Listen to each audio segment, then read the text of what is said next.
जय श्री महाकाल। अभी सनातन धर्म का सबसे महत्वपूर्ण सिद्धि काल यानी नवरात्रि का समय प्रारंभ होने वाला है।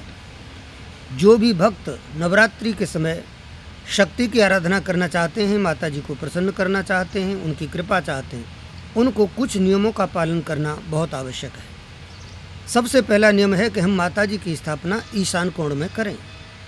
इसके पीछे क्या विज्ञान है, आइए ये जानते हैं। इसके पीछे का सबसे बड़ा विज्ञान है कि ईशान कोण उत्तर और पूर्व दोनों दिशाओं के बीच का कोण है।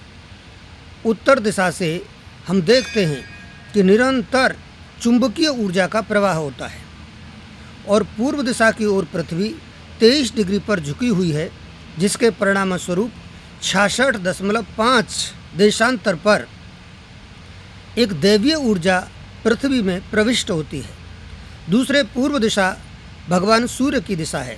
तो किसी भी साधना की सिद्धि के लिए हम भगवान सूर्य से हम ऐश्वर्य की मांग करते हैं, हम शक्ति की मांग करते हैं और उसमें सिद्धि की मांग करते हैं। तो भगवान सूर्य हमको प्रकाश देते हैं, हमारे यश और कीर्ति को ठीक इसी प्रकार से फैलाते हैं जैसे उनका प्रकाश फैलता है। इसलिए हम ईशान कोण में माता जी की स्थापना करते हैं। याद ये रहे कि हम दीपक की स्थापना आग्नेय कोण में करें, क्योंकि आग्नेय कोण अग्नि तत्व का प्रतीक है। इस कोण में दीपक की स्थापना करने से हमें शक्ति मिलती है, हमें शत्रुओं पर विजय प्राप्त होती है। दूसरी महत्वपूर्ण बात यह है कि हम माता जी के नीचे, कलश के नीचे और दीपक के नीचे, तीनों के नीचे एक रेड कलर का स्वस्तिक बनाएं।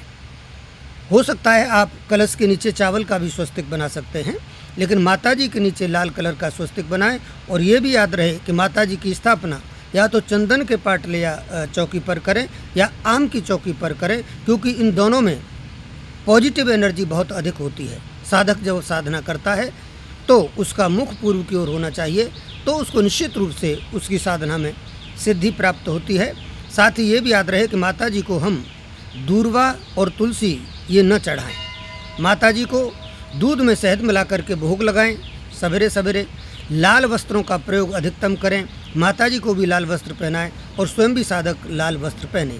एक महत्वपूर्ण बात आपको ये भी याद रखनी है कि आपके घर के मुख्य दरवाजे पर चूना में हल्दी मिला करके 2 स्वस्तिक बनाने हैं, दोनों तरफ, सेंटर में, दरवाजे के दोनों ओर। ऐसा करने से आपके घर में पॉजिटिव एनर्जी आती है। विशेष करके माता जी प्रसन्न होती हैं, लक्ष्मी जी प्रसन्न होती हैं, आपका मन साधना में लगता है और आपको साधना में सिद्धि प्राप्त होती है। तो कहने का तात्पर्य है, अष्टमी के दिन कन्याओं को भोजन कराएं, उनका सम्मान करें। नवमी के दिन हम अपनी पुस्तक का यानी ग्रंथों का, वाद्य यंत्रों का, कलम का, इनका पूजन करें।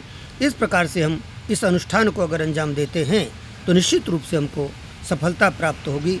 माँ दुर्गा आप सबका कल्याण करें, ऐसी शुभकामना के साथ वाणी को विराम। धन्यवाद।